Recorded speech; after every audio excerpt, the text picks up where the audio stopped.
All right. Well, good morning, everyone, and thank you all for joining us today at uh, our first installment of our Public Health Industry Day for Federal Government Careers. Uh, this morning, I'm very excited to welcome and introduce you to Miryam Gerdine. Miryam, I've known pretty much the whole time I've been at Hopkins, I think, or not at Hopkins, at Bloomberg, I should say. I'm sorry. So I remember Miryam when she was here, completing her MPH degree, and then we just stayed in touch over the years. So I'm very happy to have her here today to talk to you about her career path, what she's been doing in the Department of Health and Human Services, and then have time to answer your questions about the work and things like that. But before we get started, I do want to start with some questions for the audience. So if you give me 1 second, I'm going to do a quick intro of Miryam and then get some questions for you to answer. So Miryam is currently a social, there we go, a social science research analyst and project officer for the Bureau of Workforce at HRSA, the Health and Resources Services Administration within the Department of Health and Human Services. Now, in this, she started her career in public health in 1996 as a Congressional Hispanic Caucus at the Congressional Hispanic Caucus Institute, and then in 2007 got her master's degree in public health here at the Bloomberg School. Miryam is also a former teaching assistant in the Public Health Informatics certificate program at Hopkins, and she currently serves on the National Steering Committee for the Johns Hopkins Center for Diversity Solutions. Sorry, I'll get the words out quickly. All right. So what I want to start with is a quick question of our audience. So I'm going to open up a quick poll and ask if everybody could quickly out of here from our audiences. What are education levels of everyone that's here today? So just a quick, about 30 seconds to keep this open. All right, so I think we're good. So most everybody on our call or in our meeting today is going to be at the master's level. So we'll be able to, kind of hear the kind of talking towards that and towards those types of things that you're interested in doing. The other question that I have is, have you created a profile on USA Jobs? So in talking with Miryam, one of the things that we certainly noticed, so let me go to the next poll question, is, anything within the federal government, you're going to have to create a profile in there. So if you can quickly kind of answer this one, is if you started a profile in there. Okay. We got most everybody here. All right, so it looks like a majority of the folks, it's about 71%, have not completed a profile yet in there. So this would be another kind of, question to ask about kind of what that's like, what needs to be included in there. I will just say from a career perspective, trying to advise students on how to create a federal resume almost is in many ways very much a, it's a different kind of animal all in itself. So maybe we can get into that as well, or talk a little bit more about that. All right, and then our final poll question is, have you considered a career in federal government? So, wanting to just kind of get a quick yes or no. Are you here today just to kind of, learn, what it means to be in federal government? Or have you always kind of identified federal government as the thing that you want to get into, but in doing your public health training? And so overwhelmingly, looking at that, 93% of everyone here on the call today is interested in wanting to do that as well. So great that we're all here today to kind of talk about this. And I'm just going to go kind of right into some of our prepared questions for Miryam. Miryam, before I start, is there anything that you would like to add or kind of say before I get into our question? Thank you, Paul, for the invite, and congratulations. I know it's not new, but you becoming the director is congrats. Great for you and for the whole Hopkins School, Bloomberg School. And also thank you to all the attendees, and congratulations on being admitted to Hopkins. It's a great program. It's a competitive program, as you know. It's fast paced. But congratulations to you to thinking ahead, because getting a government job takes a little bit of time.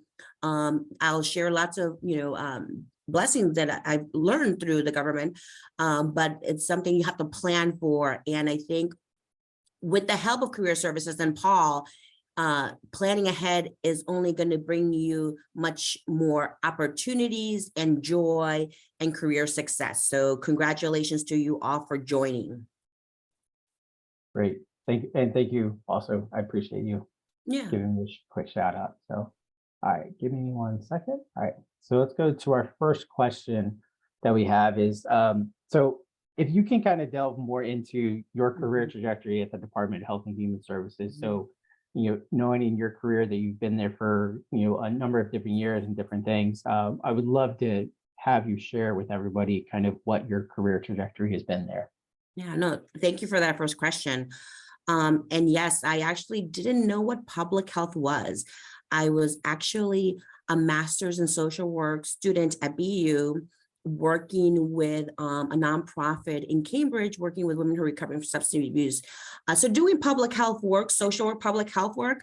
But then I got a great fellowship. You mentioned it, I was the Edward Roybal Public Health Fellow with the Congressional Hispanic Caucus. So that fellowship allowed me to enter HHS. And I would highly recommend for everyone to look out different fellowship opportunities.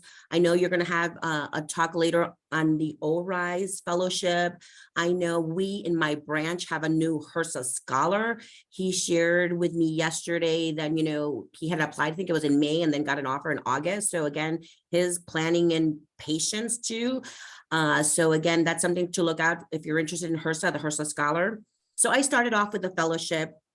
I had a great mentor, a great supervisor, Debbie Mays. And so she really helped me to get good work experience. I worked on the Healthy People progress review looking at Hispanic American health. So it was a wonderful opportunity to look at the health measures that Healthy People was collecting on Latino Hispanic health, and then working with the National Center for Health Statistics on some the availability of that data for ethnic specific groups, and also to see what data gaps there were too, and also to see on the quality of the data that was being collected for Latino groups. Sometimes some of the data was only for Mexican Americans.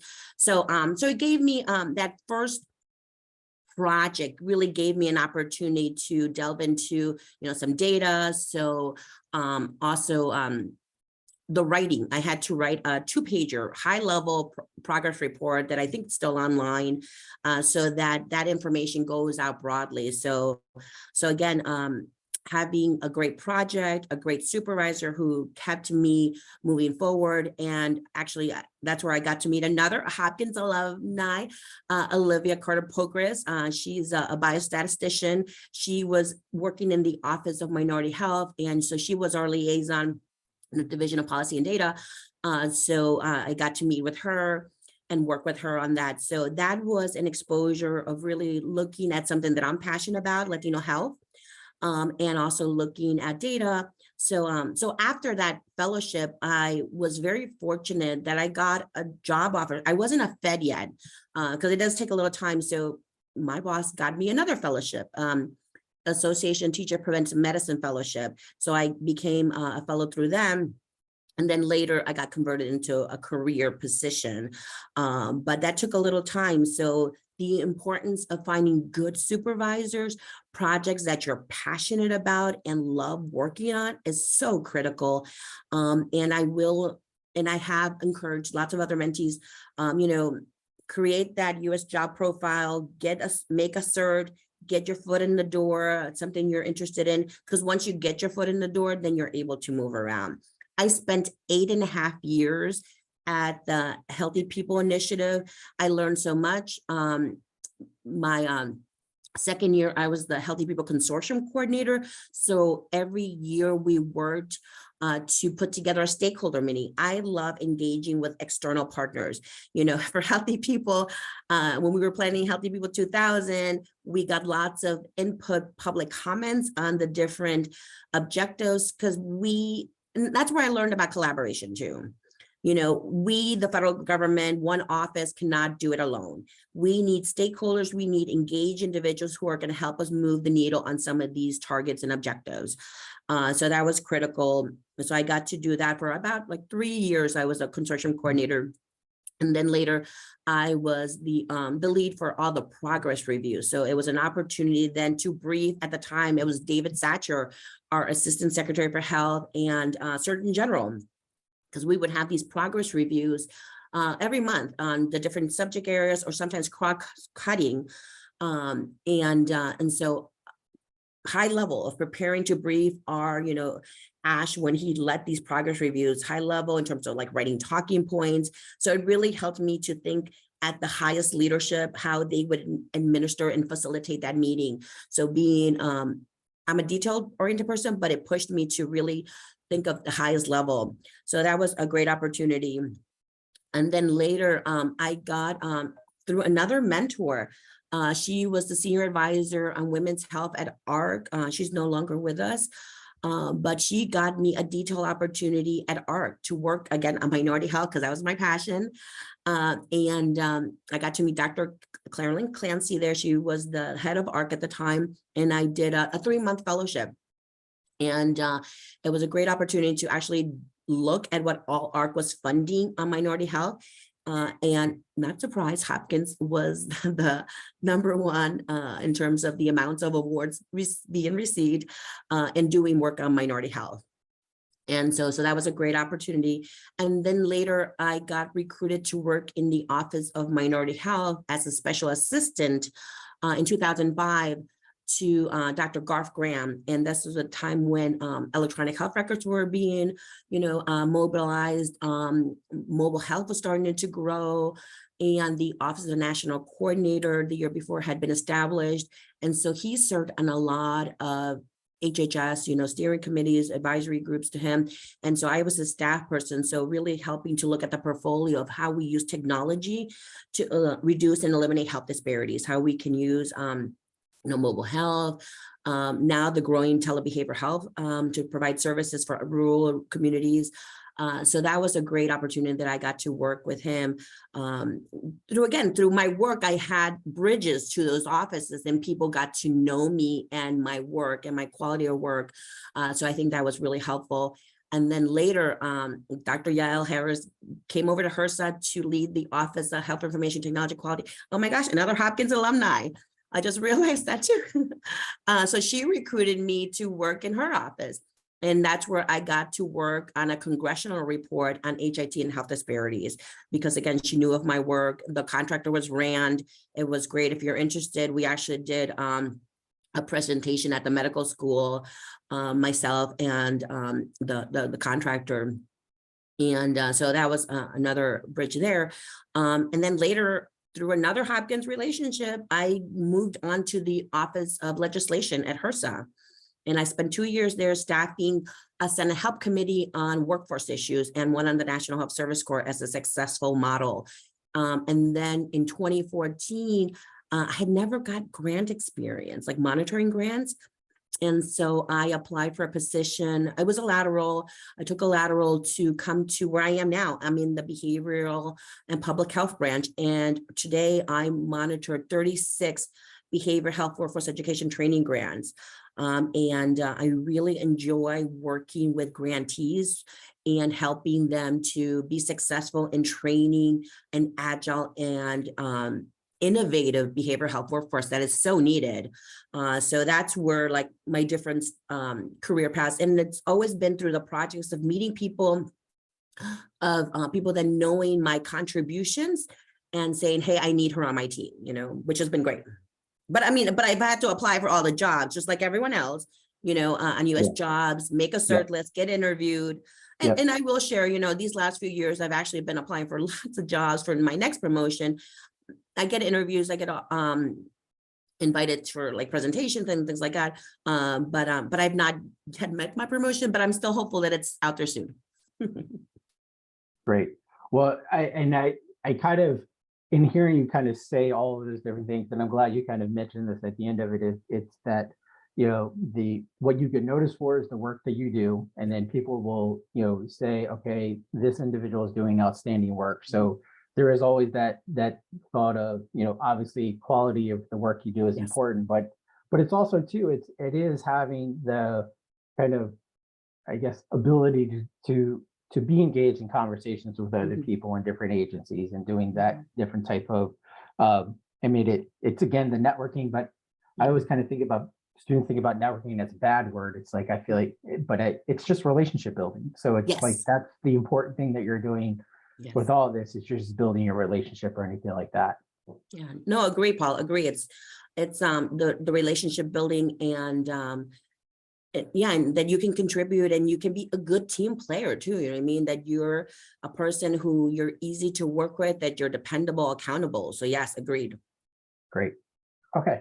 Well, let's go into the next question that Tiara, that we have is, so what do you like the most about working for the federal government? And then kind of the pivot to that is, what do you like the least? The least is sometimes it takes a lot of time. And there's Okay. lots of protocols, even me Sure. speaking, I couldn't say yes, I Yeah. have to get Yeah. permission for everything. Yeah. But I got approval, so thank you to my bosses. Perfect. There's lots of hierarchies and it does take time to, when you have like a good idea or you're even using like the research and the evidence out in the field, sometimes it does take a little time to um make change, but it does happen. So like I've been here a few years, so I've seen lots of good changes. I think when David Satcher was our Surgeon General, we moved from reducing health disparities to eliminating health disparities. So I also see very motivating positive leadership that has really pushed for change. So that's been exciting. That's what I do like about working in the federal government, is that I have seen lots of dedicated, passionate, smart people. And the reason, I actually went to Hopkins is because a lot of people that I talked to within HHS were Hopkins alumni too. I did get an offer from another school in DC with like a little more money and scholarship money. But I knew I wanted to go to Hopkins because I had so many supervisors and mentors that had gone to Hopkins and had that. I wanted to be part of that, the circle, to say that. So what else do I like about working in the federal government? I do like the national lens and the opportunity, especially now being in office that we write grants and funding, and to be able to bring my lens as an immigrant, as someone who's worked in the field working with women recovering from substance abuse. I like that ability to bring my lens and perspective to what we are following our legislation, because we do get legislation and what we need to focus on. But I like that opportunity to help shape and write. And then later, when we get all our applications in, we have objective reviews, helping the staff and make decisions on what grants get awarded. I enjoy that. I hope this doesn't sound wrong, but I like being part of a large budget. I like having the resources. My first 2 years after undergrad, I worked for a nonprofit, which I loved, working in the community in New York City, AmeriCorps, being an admissions officer. But at the end of my second year, I got unemployment because they lost their funding, So that was, I was young. I didn't mind having the summer off before I went to grad school at BU. But it's not something I would be so comfortable today. I have a family, so I do like the stability of being a federal worker. And again, the opportunity to really make a change. I'm at HRSA, and our vision is healthy people and healthy communities. We look at the underserved. That's my passion, and that's why I've been at HRSA since 2010. I feel like I'm in a good place at HRSA. And so that's why I like working in the federal government, is the ability to make decisions at the national level in terms of what gets funded, helping to work with grantees, the flexibility of, when my kid is sick, I had to take my kid to urgent care last Wednesday, and I was able to take a few hours to do that. And so having that flexibility, the flexibility from working from home now, really, and the respect that I have for my bosses for work-life balance now that I have, obligations to little ones, I think I appreciate all that. And also the retirement. I mean, I got still another 13 years to go before I retire, but the stability and the support for my retirement that I have in the future that I think I mentioned, I'm the first in my family to go to college in the United States. And so my parents have a different, retirement plan than I do. So there's a little more stress on them for planning ahead, but I won't have that stress that my parents did. So so that's what I appreciate, all those benefits of being a federal government worker. Awesome. Well, yeah, that's great. And I think that's, I think some of those things are certainly that people or students can see kind of outside looking in. It's the stability, it's the unmatched resources, but like you say, the work-life balance thing, that's a really important thing as having a spouse that does work in the federal government. I know exactly what you're kind of talking about. So it is a huge thing to kind of have, especially for that. And I, probably too about the thing you like the least is, kind of the same things you heard, the bureaucracy of it. But if you could be patient, it's certainly something that can be useful. So excellent. All right. So obviously knowing that COVID-19 had a huge impact on, not only the US, but the world, but I'm curious to kind of talk or have you share a little bit about how COVID-19 impacted the public health work that's done at the federal level. Yeah, so I think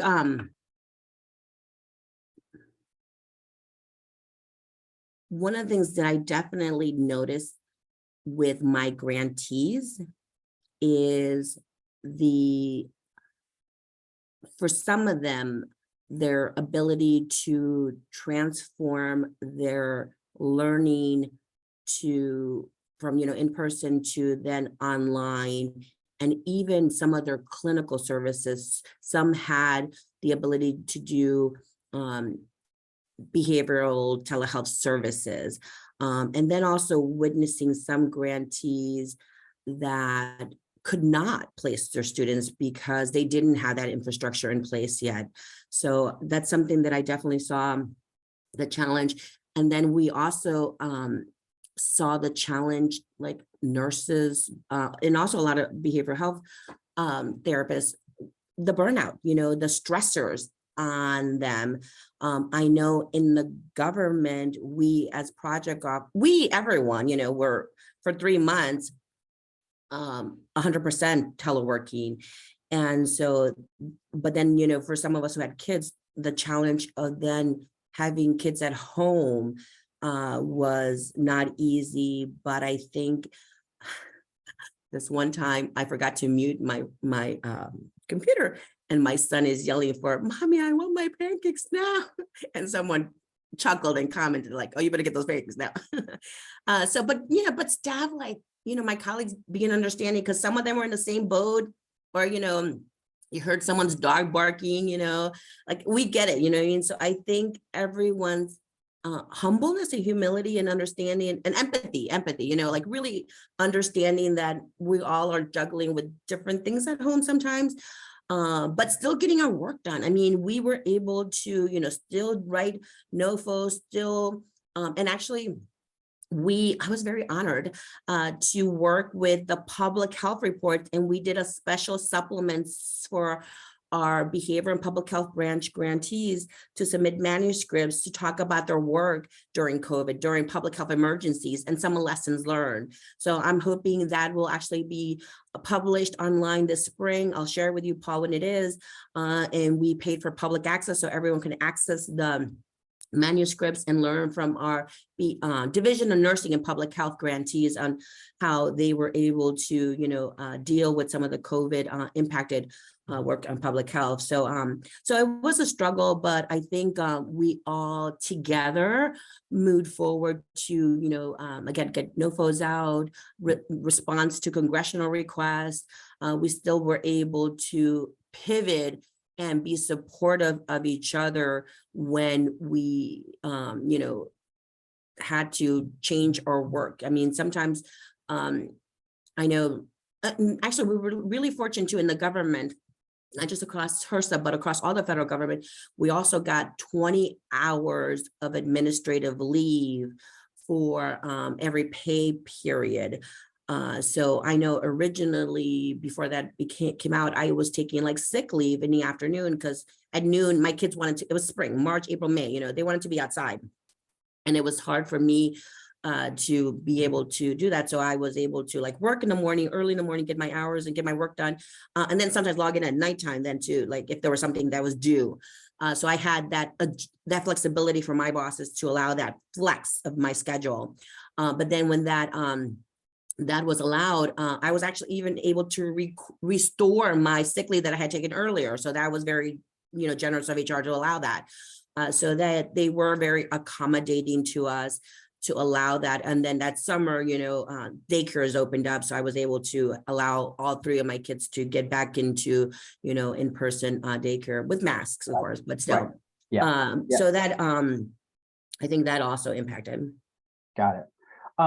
So I do want to go there. There's definitely some questions already showing up in the chat. So I think maybe we'll start with some of those. So one of the ones we actually got asked is just some brief context about your agency that you're in right now. So what is it? What is the particular role of HRSA in the big picture at HHS?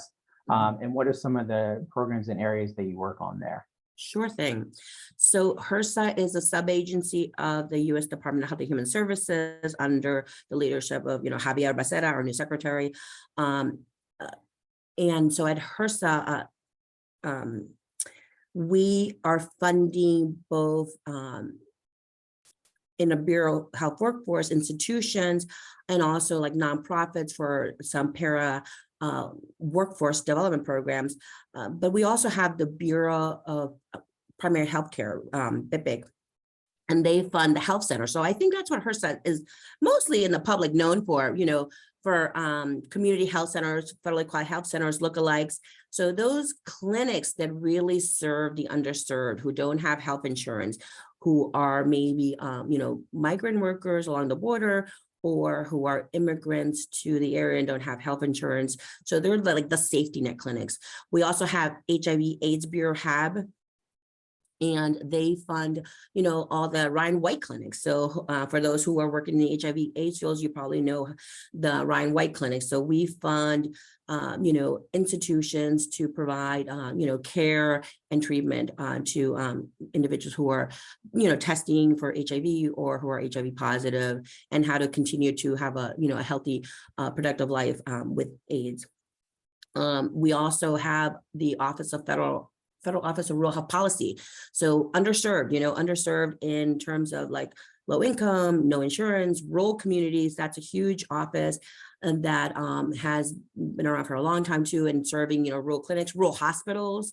They fund rural hospitals and also rural health workforce programs. We have a huge maternal and child health bureau that funds, maternal and child health work. We have the Health Systems Bureau that does on prescription drugs. I'm not as familiar with them, but so it's a large agency. So I would highly encourage everyone to, go on the HRSA website, and you can see a section about, what HRSA does. And also there's a HRSA employment section, and I would look at that. I was going to look up one thing. Sure. And I guess I'll kind of just add to that is, so I think typically you kind of think of HHS, big department. Within the department, there are all the agencies, and then within the agencies, there's bureaus or divisions. Yes. And then within the divisions and the bureaus, there are programs. So it's like there's things that are stacked and stacked and stacked. But I think it's really good to kind of have you share. It's like the I want to call it like the reach of what the government gets into. And actually, if you're looking at an agency, I would go to their website, and I should not forget Carol Johnson, our administrator for HRSA, who is tremendous leadership. She's a political appointee. She's been part of HHS before, so she knows HHS. She's a strong leader for us. You know, so we greatly appreciated her. Our deputy is Deanna Espinoza, who's been in HRSA, I don't know, many, many years. So she's amazing too. And so we have organizational structures. So once you make a cert list, or you get invited for your interview, that's what I always tell my mentees that, you know, do your research, look at which bureau, do they have a strategic plan? You know, we have a strategic plan. It's online, you can review it. Usually we have organizational profiles. The smaller you go into like a branch or an office, the more internal. So if you know someone, or, you know, you have a mentor, you reach out to me, I can connect you to different people to do informationals or to learn more to help you prepare for an interview. I'm very actually happy to share, I think I shared with you already, Paul, Nancy Wang, who is a Hopkins alum from last year, she just got a HRSA offer. And so I was very, very proud of her diligence, her, you know, applying, her doing her work, doing her informationals, and now has her offer. So I think that's all going to help you be prepared, and also from my lens, impress the interview panel that you've done that extra homework, you're learning, and that you are trying to position yourself to see how you fit and what they already have and how you can contribute. So I hope that helps. Yeah, definitely. So a couple of things that did come in terms of the, you know, couple questions here. Some of them are focused kind of on fellowships. Okay. And you kind of mentioning that kind of getting your foot in the door, fellowships are a great way to do that. So I guess kind of getting your take on what are some good fellowships to kind of look at, and then also just like how competitive are they usually as well? Yeah, no, definitely. Yeah, I think my sense is sometimes the fellowships, because their contract positions are faster, you know, so just get your foot in the door. So like you mentioned, I think we both mentioned ORISE. So, and then you're going to have a session later. So definitely ORISE. There's the pathway internship program, or and sometimes, now we have HRSA scholars at HRSA. The Presidential Management Fellowship Program, I think, is another really good one. Yeah, that one's already closed, but okay, yeah, we for next year for other people. For next so year, yeah. Because I think sometimes, as I remember the write-ups, I've helped, you know, other past mentees. They write the language that you maybe within a year of graduating, or sometimes they say 2 years of graduating. So they want to have, you know, new career folks in the government. So those are all really good ones. I mentioned the Associate Teacher of Preventive Medicine. That's the one I did. You know, I know the Black Caucus has a great fellowship program. I did the Congressional Hispanic Caucus, highly encourage that. I know Dr. Greg Martinez is also an alumni of Hopkins and did the Public Health Fellowship with CHCI and interned on the Hill. So there's lots of little different fellowships. But I would say, go to career services, have them help you find which fellowships, and then you also do your homework in terms of what's out there. Because I think like the pathways is a good entry, and they also allow for cohort building, and then they also do leadership development for you. I know talking to the HRSA scholar who joined our branch, he said, you know, his orientation is on December 1st, but he'll get to meet his cohort. And then they also are helping them to sign them to a mentor, you know, to help them navigate because the federal government can be large, you know. And oh, good. Thank you David for sharing that link. Oh, the National Health Service Corps. So yeah, there's lots of different opportunities. So take your, you know, status as a recent grad, or, you know, within 2 years to the most of your opportunities, because time will fly and will no longer be that. But yeah, they are competitive. I feel like the more visibility, you know, they get, the more they get applicants, and it does get competitive. I know, the associations of schools of public health, you know, I think had an equity scholar.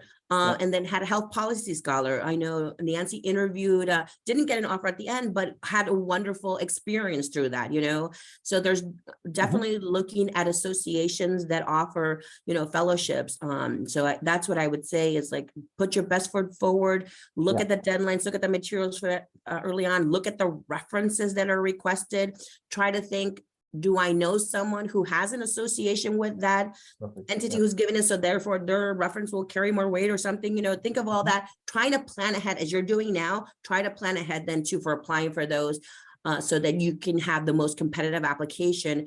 And then when you get an invite for an interview, seek out your mentors and help you practice and prepare for them so that you can be well prepared and articulate and really showcase all your contributions, Yeah. And I'll just kind of add a plug into about fellowship. Fellowships are really trying to demonstrate what you've learned through your public health training that's applicable to what the work that you'd want to do. So don't feel like you have to have experience to apply to a fellowship. You just have to be able to demonstrate that you have an interest, and usually the demonstrating through your coursework or the training that you received, your capstone project or your thesis or anything like that is going to kind of fit into that as well. So, no, so that's we did have a critical. question. Yeah, we have a question. So Lisa, if you want to go ahead and unmute yourself, if you want to ask your question, go right ahead. Hi. I just want to say thank you so much for taking time to come and speak to us. And I was sitting here trying to think, how do I formulate this question? I guess what I'm curious as to, does your job or your personal feelings ebb and flow depending on who is in office and who's in the Senate, who's in the House, who, budgeting, what departments get what? Like, how do you navigate that? Because I know I'm passionate about certain things, and in this country, it takes money for certain things to happen. So I guess, I don't know if you can speak to that, but I'm just, I think for me, it kind of steers me away. As much as I like to work for the federal government, part of me is like, do I have what it takes to work for the federal government or the state, so to speak? No, well, thank you, Lisa, for that really courageous question. And yeah, you're giving me goosebumps because, there's been moments, under different administrations where we've been told we can't talk about disparities, we can't talk about health equity, that it's been, a personal challenge to not speak up. It's really hard. And I will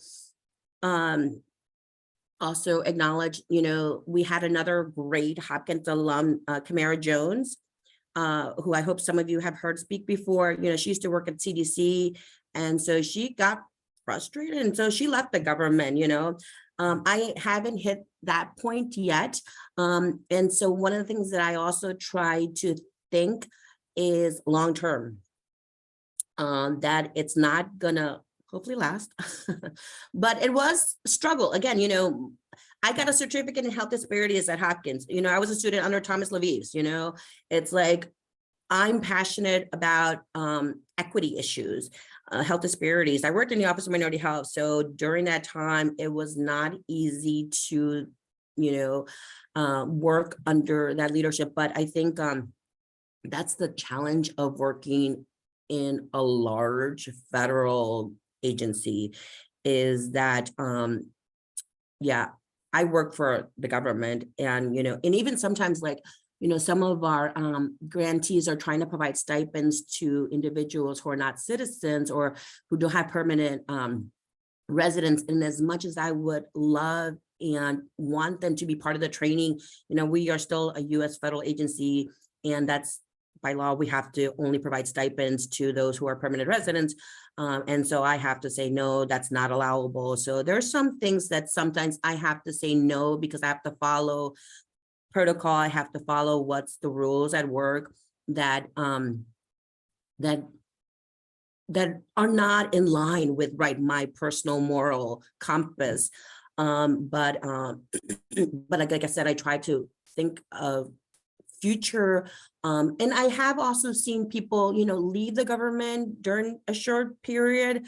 Once you've been in the government 3 years, you're vested. So it's easier to come back, and then they come back under a different administration. So think about that too. You don't have to have a full career, all whatever, 20, 30 years.